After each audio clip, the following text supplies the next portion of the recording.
Welcome to Strategy Talk, where the editors of Strategy Page discuss current events with a splash of history.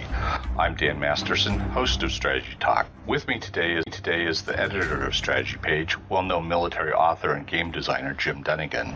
Also joining us is the associate editor of Strategy Page, columnist and author Austin Bay. Welcome, Austin and Jim. Thought we'd talk a little bit about Turkey and Syria. Things have been sort of mushrooming over there, especially with the United States saying that they're going to withdraw. What's the situation, Jim? Well, the Turks are advancing on two fronts, so to speak. They have one offensive in Raqqa province. That's on the Euphrates River, east of the Euphrates River. They're hitting a village that has been held by the Kurds for, about 3 or 4 years. They're, it's hard to get any details. They're supposed to be using the Free Syrian Army, a somewhat sectarian, group of rebels that have gone over to the Turks for safety, if nothing else. In the east, far to the east, they're attacking another town, which is securely in Hasaka province. That's the province that has always been mainly Kurdish and has been like the Syrian Kurdish homeland, as it were. What's apparently happening is the FCF, that's the Kurdish Defense Forces, they have pulled their main forces back from the border. The Turks are apparently about 20 kilometers in, that's about 12 miles, into Syria now. They always professed that they were going to basically establish a security zone all the way to the Iraq border, 20 kilometers south of the Syrian border in order to keep out the terrorists. The Turks have always maintained that the YPG, those are the Syrian Kurdish separatists, they consider them terrorists. They consider them allies of the PKK, which are the Turkish Kurdish separatists. That's always been, there had been a connection between the YPG and the PKK, but it's always been a little murky about exactly how much the YPG was attacking Turks. They had their hands full with the Assads, who were also after them. The Assads were not reluctant to use anybody they could to further their goals, and they have played the YPG against the Turks and the Turks against the YPG and anybody else caught in the middle. The Assads are complaining they want the Turks out, but they also want the Kurds subordinated to somebody else, mainly Syria. So right now it's fluid. Apparently, the SDF is not employing any of their American weapons.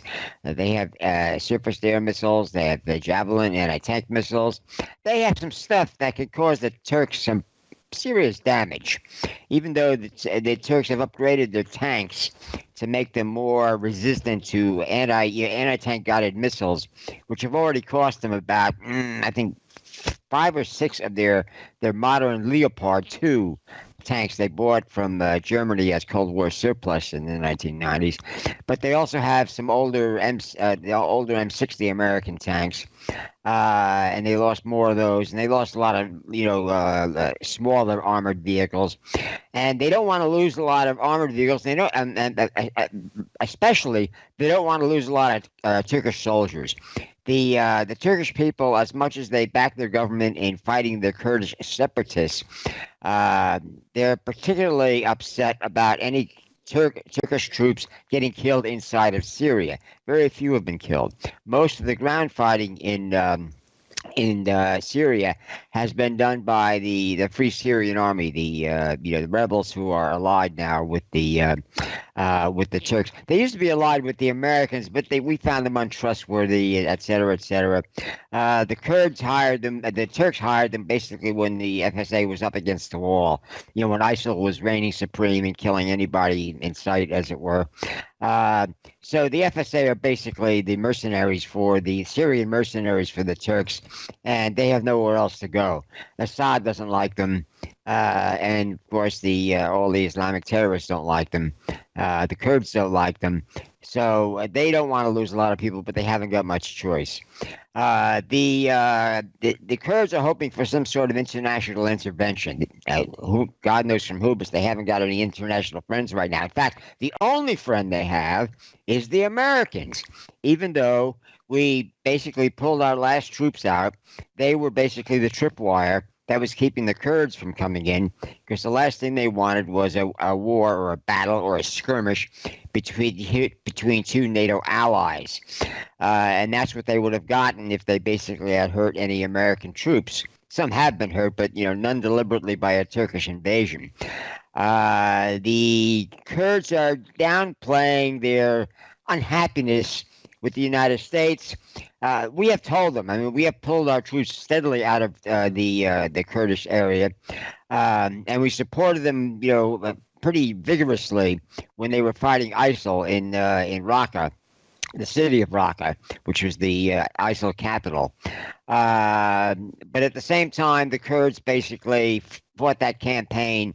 They commanded that campaign, and they basically made deals that we wouldn't make. In other words, they wouldn't negotiate with terrorists. When it came to the final battle inside of Raqqa, despite the assistance they had from the American Air Force and battery of Marine artillery, which literally wore out their gun barrels, firing smart shells, GPS-guided shells, in support of the Kurds. The Kurds basically made a deal allowing the ISIL to pull out the remaining forces out of Raqqa, and so they lost fewer people. They lost thousands of dead, taking Raqqa and pushing the Kurds out.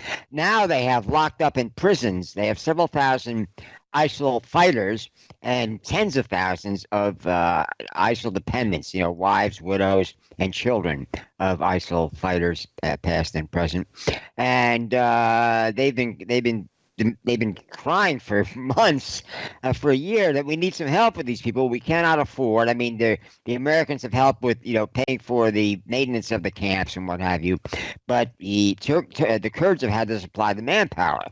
And now al-Baghdadi, the head of ISIL, recently released a audio message on the internet where he basically called upon all ISIL members available in Syria to plan and carry out a prison break, as it were, to get the fighters free and to rescue the women and children. Women and children, you always invoke that when you're desperate. And the Kurds were concerned about that. But now they just as soon abandon those camps to the Turks. They're talking about that. Well, you're invading us, so you can have the ISIL prisoners, and you be responsible for them. The Turks, I don't know, they're in a bad situation. The Erdogan, the Islamic leader of Turkey, is down in the polls, as it were.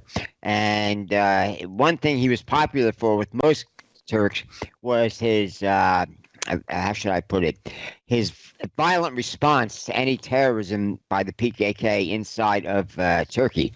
There's been less of that, and the Turks have been going after the PKK, who have been still continuing to hide out in camps in northern Iraq. Now, the Iraqi Kurds have always been more cooperative with the Turks. There was never any animosity. The Iraqi Kurds didn't have a reputation for supporting PKK, for carrying out any attacks against Turks. So the Turks cut them some slack. But that means that they've been regularly, for the last 3 or 4 years, Turkish F-16s carrying out airstrikes in northern Iraq, mostly in isolated areas where PKK had been setting up, bases and camps. The majority of these are mountains so far to the east where the borders of Iran, Turkey, and Iraq intersect. Again, this is a fairly uninhabited area. It's easy to pick out who the bad guys are. And the Kurds have pulled their people out, any people they had in there, and they just let the PKK and the Turks fight it out. That's still ongoing. I mean, it's basically a mountainous, forested area. There's plenty of places to hide. The Turks have some ground troops in there right now. They've lost some of them to ambushes and what have you. These are special forces guys, basically following up on airstrikes to see if they can get any documents or prisoners and what have you. The PKK is on the run, but they're not beaten. They're far from that. They're still intact inside of Turkey, eastern Turkey, but they've basically gone underground, and the Kurds, the Turks, have been very careful in trying to root them out. If they're too vigorous, they antagonize the basically pro-Turkey Kurds. There's a lot of Kurds who would prefer to live and let live, get a little autonomy, and forget about this Kurdish state. Because to establish a Kurdish state, and this has always been the problem, you basically have to take a lot of real estate from Turkey, Iran, Iraq, and Syria. So you've got four major enemies right there. During the Cold War, it was impossible because, Syria was hooked up with the Russians. Well, so was Iraq, actually. The Iranians, were basically very upset about giving up any territory to anybody. And the Kurds, of course, were our allies. So most Kurds, apparently, they won't admit this openly, but I've spoken, privately with some for years now. It's back before the Cold War even ended. I've had some come after me for what we said in How to Make the Quick and Dirty Guide to Wars. And Austin may have also had some conversations with Kurds. But anyway, they will admit one-on-one that, yeah, it's an impossible situation, but it's basically what keeps the Kurdish, people going. That someday, somehow, we will have our own state. Where? Who the hell knows? In that respect, the Kurds have always got along well with Israelis for many reasons. One of which being that they really haven't got a home they can call their own. So it's unclear exactly how this battle is going to turn out. If the Turks get in deep and they start taking heavy losses to the main line SDF forces, who are basically abandoned the two towns that are under attack. And defended basically by, they said, hey, the local militia, they said, look, you guys do what you can, but we cannot make our stand here so close to the border, and we're going to pull back, and they understand that. Pull them further into Hasaka and Raqqa province, area long held by the Kurds, where they have camps, where they have caches of ammunition, they know the terrain, etc., and then chew up the Kurds, where they can they're least able to basically defend themselves. The Turks are aware of that. So, I mean, these are big question marks. This has been going on for 3 days. It's likely to go on for 3 weeks or 3 months. And in the meantime, the Kurds are going to be, they know how to work the media. They got people running around with their cell phones, broadcasting, dead civilians, fleeing civilians, dead Turks, those are the money shots. The drill. Trump, of course, always said, I'm going to get our troops out of these places that are, basically forever wars. And now he's doing it. Now he's got political opposition he didn't know he had, even in his own party. But that's normal. I think the majority of Americans say, yeah, we're going to go to war with the Turkey and all these other countries, for the Kurds. Forget it. I mean, when you get down to it, we cannot afford another war. Another war is never popular. Another war was never popular. There was criticism of setting up the autonomous Iraqi Kurdistan in northern Iraq in the early 1990s. But at that point, everybody hated Saddam more than they hated, an autonomous Kurdish area, and there were some radicalized Kurds up there, and they were quickly wiped out. We reported on that in strategy page early on. They were aberrations, as it were, and they are long since deceased, and none have risen up to replace them. If you want to be a radical, you go fight with the RPG, but they're not Islamic radicals. The Kurds were never big-time Muslims. They won't say that out loud. They got enough enemies. But if you press them, they say, well, that was forced upon us. And that's why you get the Yazidis. These are sort of heretical Muslims who are Kurds. and they are basically considered,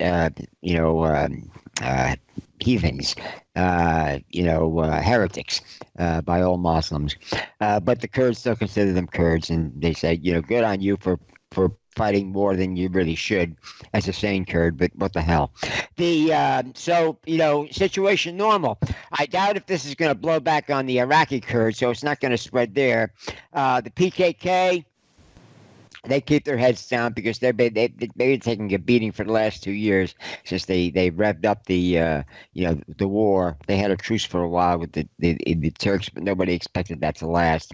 Now, I think we're going to find out just how serious most Americans were, and the majority of Americans have been, historically, by the way, where most of us are descended from people who are getting away from foreign wars, about getting people out of Afghanistan, which is different because, the drugs are still there, et cetera, et cetera. And Iraq, of course, the Iraqis don't want us to leave because, again, tripwire, protect us from the Iranians. For the moment, that's convenient, mutually convenient. But Syria was supposed to be a 30-day mission. We've heard that before, right? We had, what was it, a 3-month mission in the Balkans? We're still there. And the Serbs are buying all kinds of weapons from the Chinese and the Russians, so that it's not over yet. So there we are, Austin. Well, let me just discuss one little bit. The Yazidis are really they're Kurds, pre-Islamic religion. They're pagans, the Muslims. Yeah, that's even though the Kurds are predominantly Sunni Muslims. The religion, and actually Jim and I cover this in at least one of the versions of A Quick and Dirty Guide to War. It may have been a couple of them. It must have been a really one because I remember getting phone calls from some Kurds in California. Basically, back then you would take and return these phone calls, and they were basically asking about, if I got my numbers right with the Kurds, and we had a friendly discussion, et cetera, et cetera. But that was my first inclination that they realized that they're up the creek without too much of a paddle. Well, there was a period too. I'm gonna get on and talk about this buffer zone that the Turks are trying to carve out operationally, strategically, whatever. There was a time, Dan, in some of the early days of Strategy Page, where I would get emails from Greeks accusing Strategy Page of favoring Turkey.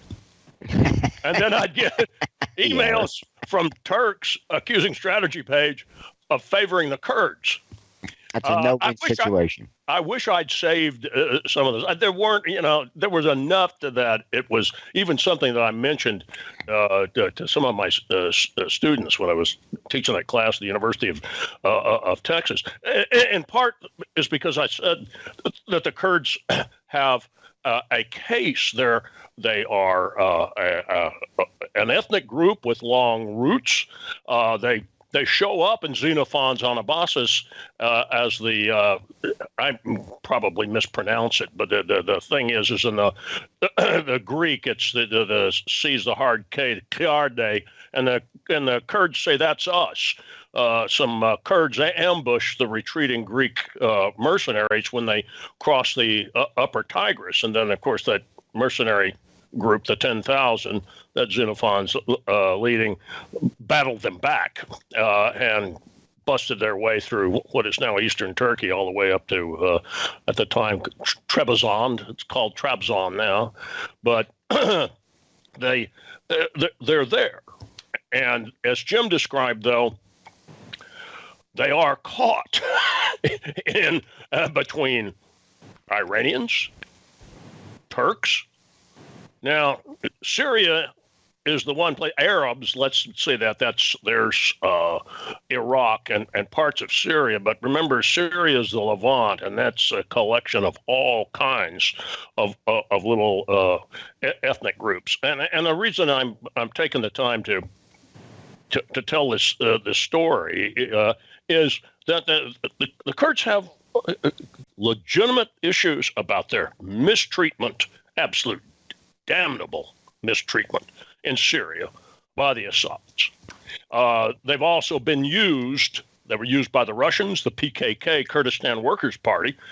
Jim didn't give you the translation of it, but that's what it is. It was a Marxist outfit, and they started a war really in 82, but deadly in 1984 in southeastern Turkey. and was one of the Kremlin's stick it in the side of a NATO nation. And they used Iraq. It's the Kandil mountain area in northeastern Iraq. I've flown over it twice, never been down in there, but it's just rugged and fissured, and it's in that corner between Iran and Turkey in northeastern Iraq, and that's where Saddam aided them. Also, remember, who is still the Assad regime is still a Russian client, and they cooperated with supplying weapons, both to the PKK, and yes, there were PKK cadres operating in northeastern Syria, and with the Assads protecting them. So when the Turks come and say YPG, which, as Jim said, it's hazy now. There are a lot of Syrian Kurds who their real enemy is the Assads. But you go back and look at the way that PKK war, the Kurd war, as we called it on Strategy Page, and called it that in a Quick and Dirty Guide to the War series. Now, I know we didn't go online until 1999, but it was still going on, even though after the collapse of the Soviet Union, in part because Saddam was feeding it. By the way, there is another Kurd guerrilla force, a political party, the PJAK, and that is the Iranian Kurds. That was also used by the Russians. It's pretty much moribund. But what I understand too. Now let's go to the incursion that the Turks are conducting. This is more than the incursion type raids and operations that they would conduct in northern Iraq at the height of the Kurd war, even though the Turks had a more or less permanent base in northern Iraq in the late 1990s. I remember there was a picture of a bunch of M60A3 tanks, less than a company, that was photographed inside northern Iraq. But in mid to late 2011, Erdogan started floating the idea of a buffer zone along on the other side of the Turkey-Syria border, because of the waves of Syrian refugees that were already pouring into Turkey. Plus, there were occasional shots taken by Assad's forces at targets, people, not all of them fleeing Syrians, once they were inside Turkey. And the Obama administration was very wary of it. 2012, I remember with some clarity, because we've got a couple of posts about it. Erdogan is threatening to do that on behalf of Turkey, and he's also pointing to something here. Erdogan is one of my least favorite characters because of the way he's savaged the Kemalist state there in Turkey. But nevertheless, Turkey had a legitimate point with this, because already there were about 3 million Syrian refugees in Turkey. Turkey paid, yes, there was some UN money, there was money from elsewhere in Europe, but a lot of that came out of Turkey's budget to help take care of many of those people. Now, the wealthier Syrians, many of them moved to Antakya, which is Antioch. It's that little sand jack that hooks down the Mediterranean coast. It's part of Turkey. And there was a huge, it had become essentially an wealthier Arab refugee city. But let's say they're taking care of themselves. That wasn't the case in all of these large refugee camps on the Turkish side of the border. Now we're up to about 2013, 2014. And the civil war, the mess, as Jim calls it, continues in Syria. the Assads have survived thanks to their liege lords, the Russians. They've kept them in the game. ISIS, President Trump overstates it in the tweets. ISIS has not totally disappeared, but my goodness, compare what limited places, little dots that don't even show up on the map, really in eastern Syria, and compared to what they were when they had their caliphate from the mid 2014 until 2016, when the Iraqis began their long counteroffensive. ISIS is no longer a state-like player. It's back into a terrorist cult, which is what bore it anyway. They're not totally off the map, but for all practical purposes, as a force in Syria or Iraq, they're extremely limited. Now you get down to the Kurds. YPG, are they with the PKK now? This is my speculation, but this comes from reading and understanding the relationships. I don't see much connection anymore. I might be called, get an angry email from the Turkish foreign ministry saying, you don't see our intelligence. No, I don't. But the direct relationship, remember, it's been severed because the YPG's been fighting the Assads.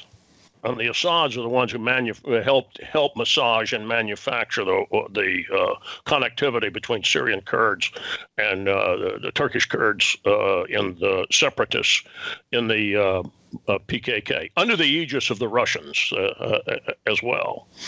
How deep is Turkey going to go? I can remember the discussions in 2012. Turkey talked about 20 to 25 kilometers. As for this buffer zone, where would it be? Well, they wanted it to run all the way to the Iraqi border then. Jim mentioned that is one of the possible goals out of this current operation. Turkish forces have, certainly their special forces, have operated deeper inside Syria than 20, 25 kilometers. But their issue is, if they go that deep, how do they defend this buffer zone? It's going to take a lot of ground forces. Maybe the Turks have made the decision that it's worth it. Part of the drive on that is that Erdogan talks about Syrian refugees moving back into Syria. In other words, moving the camps from the Turkish side to the Syrian side. And that, in other words, now he's got Syrians who are part of the buffer zone. Note, too, that one of the things he floated over the weekend, telling the European Union and Eastern, Central, Western European nations that you need to support us, is you want another wave of refugees? Because we're tired of being, Turkey's tired of being the buffer. Now, I don't want to sound like I'm an apologist for Erdogan. You've got to see where the political and economic issues are, and recognize that there's, just like the Kurds have some legitimacy, there's Ankara's policies have some raison d'etre as well. Now, as for the U.S., most of the coverage has been, this criticism of Trump and the sellout of the Kurds and the like. But I read one of Trump's tweets, and the worst thing in the world I know, Dan, is to try to paraphrase a tweet. I don't have it in front of me, but he says, U.S. choices are to try to win it militarily, or basically support Turkey, but also you could, if Turkey commits a massacre, penalize Turkey economically. those are actually, if you do the research on them and think them through, and his own kind of direct, blunt, let's talk at a barbecue, we're talking, shooting the bull at a barbecue way. Trump's actually set out something about U.S. policy there. What is our footprint in Syria right now? Jim, correct me if I'm wrong. I think we have on any given day somewhere between 1,000 and 1,200 troops. But in that immediate area with the YPG, it was mostly special forces and maybe 150. Isn't that correct? Yeah, my understanding was we have people over by the Iraqi border. Yeah, that's where our biggest footprint. Mainly anti-Iran type. Force. But the ones we had up at the front, we were supposed to be running joint patrols in the areas that the Turks have now invaded. And as long as those American troops were there, whether they were patrolling with the Kurds, the Turks or not, they were a vulnerability for the Turks. They have apparently been withdrawn. And that's basically what gave the Turks the red light. You're right. The Turks will not go anywhere where there are fellow NATO troops. They want to hang on to that NATO, connection. I don't know why or how they're going to do it, buying all the weapons from the Russians, et cetera, et cetera. Be that as it may, they don't want to give up their NATO card, even though it's frayed. And that's apparently what Trump told him. He says, look, we're not going to go to war with you over the Kurds. We basically just are concerned with ISIL.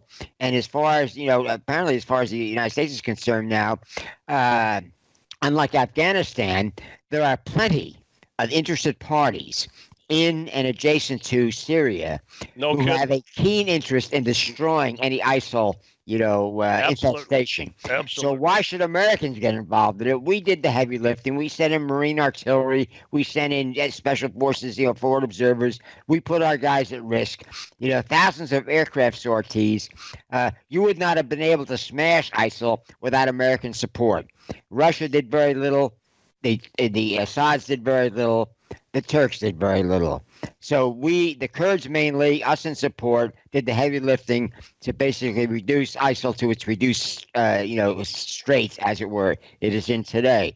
But basically, Americans, Trump points out correctly, this is another one of those things that Americans get ticked off about. The government says, we're only going to be there 30 days, 3 months, what have you. And, years later, we're still there. I think he's correct that most Americans are fed up with that. If nothing else, it's a bold lie. You can't trust any government in the United States saying, well, we're only going to be there for a short period of time, blah, blah, blah. Well, your nose is getting bigger. Don't you notice that? This was an easy call as far as I'm concerned. The work had been done. The Kurds have been warned. I mean, these special forces, these guys speak Kurdish and what have you. They've been living with these guys. They know the culture. They ask them the Kurds ask them point blank, and they say, look, let me explain how it is in America. And the Kurds can understand that. A lot of them have Kurdish, kin in the United States. They get on the phone to them and say, what do you think? I says, the Americans aren't going to go to war with Turkey for Kurds. Well, look, Jim, let me make the counter to that, though. And I'm now repeating an answer I gave at a talk earlier this year. I was at a book signing for a businessman's group here in Central Texas. A fellow who had I think he told me he'd done 8 years in the Army asked the question about how long are we staying in Afghanistan and, sort of Syria? And I asked him, you ever pulled guard duty? I knew damn well he had. And he says, of course, And I said, it can be very, very boring, can it? But also be very dangerous, right? Oh, yeah. And I said, to some degree, presence really does have a stabilizing effect. And now that's why, you basically said that too, Jim. Here's an American presence. You may get the jump on these Green Berets look, we had part of an armored cavalry regiment for a while on the Syrian-Iraq border, and I think there was some 1st Infantry artillery in there replacing the Marines, whatever, when we were rotating them. You may get the jump on these American Marines or soldiers, but you might get a B-52 back, and that's I'm not talking about the low-level whack job. I'm talking about just you moved up the chain of command where the organizations where you've got these operatives who are commanders who have a better appreciation of what American firepower can be. Now, I'm just stating the contra to it is that it does have a stabilizing force, and it does look like an endless war. Where Trump is, this is what I think he's up to, Jim. You basically said this. He's articulating something a lot of Americans feel, and he's saying, I'm the president, and I acknowledge it. At the same time, it steps on bureaucracies in Washington, and then we see all the kind of critical press coverage that have gone on in the last 6 or 7 days. Let me make one other comment too, because Jim mentioned separatist or independent Kurdistan. This has been studied. The Kurds were actually promised a independent Kurdistan after World War I in the Treaty of Sèvres. It's wiped out by the Treaty of Lausanne, which is renegotiation after the Turkish Revolution, and therefore they feel cheated. There's a legitimate point. Hey, we were promised that, we didn't get it. We get along fine with some Iraqi Arabs. We don't get along well with the Iranians, the Persians, never have. Kind of get along well with the Turks. I'm not talking about the PKK. As a matter of fact, right now, some of the senior leaders in the Republican People's Party, which is the Kemalist party, the opposition to Erdogan's AKP, some of the senior leaders happen to be Kurds. They buy off on Turkey's democratic structure.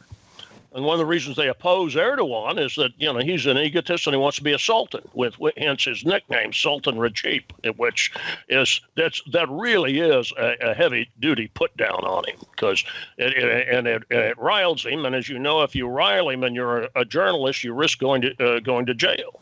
So there are a number of Kurds that see themselves as Turkish citizens, but that's also in a secular state. And some of Erdogan's, he enjoys the fruits of a secular state. Jim all but said that. Secular state, secularist Muslims, even though he says he's a political Islamist, they like being part of NATO. They like having friendly relations with the United States for a lot of reasons. And we've been a good ally to Turkey over the years. Turkey's been a good ally with the United States until Erdogan, as Jim said, hey, we're going to buy a bunch of Russian weapons. Why? Jim, you're more informed on this. Is the S-400 substantially better than Patriot PAC-3? No. I didn't think so. Is it substantially cheaper? Based on it's never been tried in combat. Exactly. It's never been. None of their weapons have performed up to their basically brochures. The PAC-3 works. Just ask the Saudis. Exactly. And it's battle tested, and the Turks have lost out on the F-35, and I read, it's English language version of some of the big Turkish newspapers in Istanbul and Ankara. And when those contracts were being floated, that was a very big deal among Turkish aviation. We're going to get a piece of the F-35. By darn, and they're quite competent manufacturers. They don't have that piece now. And who's at fault? My book, it's Erdogan. I know, Dan, this is kind of getting off of Syria, but all of this kind of is in the fabric of what is the continuing mess. Not in what Jim said, but it's it's an opaque mess in many ways. So, Yeah, what Erdogan doesn't want to admit is that the YPG was willing and actually have agreed to basically behave like the Iraqi Kurds. I should have added. You're right. The Iraqi Kurds again. They have had good relations with the Turks.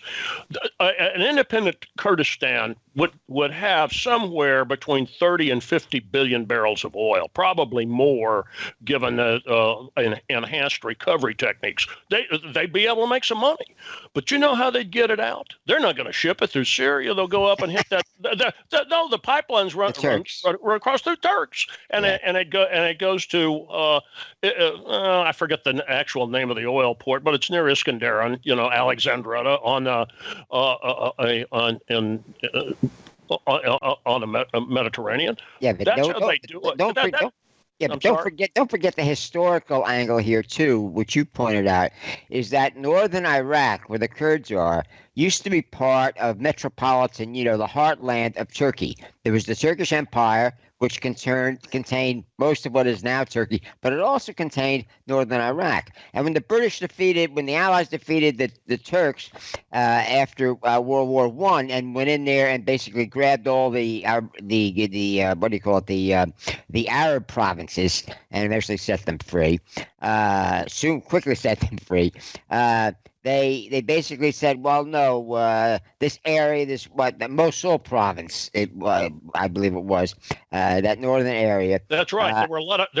There still are Turkmen, yeah, there. ethnic That's Turks. Right. And he said, no, they already knew at that point that it had oil, and they said, all right, we'll let this so-called secular Turkish state, we'll basically rewrite the end of war treaty, with the Lausanne Treaty, but you can't have your oil. And the Turks gritted their teeth and said, okay. Now, they've never been talking about taking it back by force, but basically by having the Kurds up there running it and pumping the oil and pumping it through Turkey, it's the next best thing. I mean, they could always tell the Kurds, no need to ship this out. We'll buy all you can pump, which I think was just a pipe dream. They didn't want to offend, Saddam or anything like that, or Arabs in general. But the Turks have always resented, historically, losing that province. That was the one area. Plus, well, I think there were a few, with the Greek, Thessalonica, whatever, that area in European, Turkey. But that was the gold mine, or the oil patch, as it were, that they had. They were thinking about developing, and then boom, it's gone. And of course, all those Kurds were considered to be just another subset of the Mountain Turks, is what they tried to call the Kurds after a while, in eastern Turkey. So the Iraqi Kurds were never as, how should I put it, angry at the Kurds at the way the Syrians were against the Arabs in Syria, the Syrian Kurds, and the smaller number of Iranian Kurds. So I think that's on solid historical ground. This how should I put it? This willingness of the Kurds, the Turks, to work with some Kurds, and as you point out, Erdogan basically stoked the fires again with the PKK. There was a peace deal for a while, and he simply wouldn't give the Kurds as much autonomy, being able to use the Kurdish language in schools, et cetera, et cetera. I mean, come on, if the Canadians do it for the French, they can do it for the Kurds. There has been some change on that on the cultural grounds. Here I am going to sound like an apologist for Erdogan. I'm not. I mean, I am not. There is a hardcore remnant of the PKK. Yes, that still launches attacks in South, not too often, but inside Turkey. These guys haven't given up, and suspicion: who helps them? I don't believe it's from the, Kurdish region of federal Iraq. Iran comes to mind as a possible source. They have not quite given up. And I've heard you say this before, Jim. Some of these hardcore radicals, they're never going to give up. Of course not. It's like any separatist organization. Even when it's defeated, it's going to take a generation or two for the last embers to die out. It's basically old age is going to get them. The thing is, I see enough out of the Iraqi Kurdistan.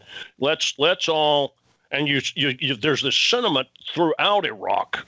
We haven't talked about that in a while, but this ongoing anger at a corrupt government, and yes. We can't, you're not dealing. Part of the sentiment is you're not stopping the Iranian influence, and you guys know it. This is coming from Shia Arabs too, because they're the majority in Iraq. It's certainly coming from the Sunnis, and it's coming from the Kurds. They're sitting here saying we've got the third biggest proven oil reserves on the planet. Our crude's good, just like the Saudis. It's not like Venezuelan crude.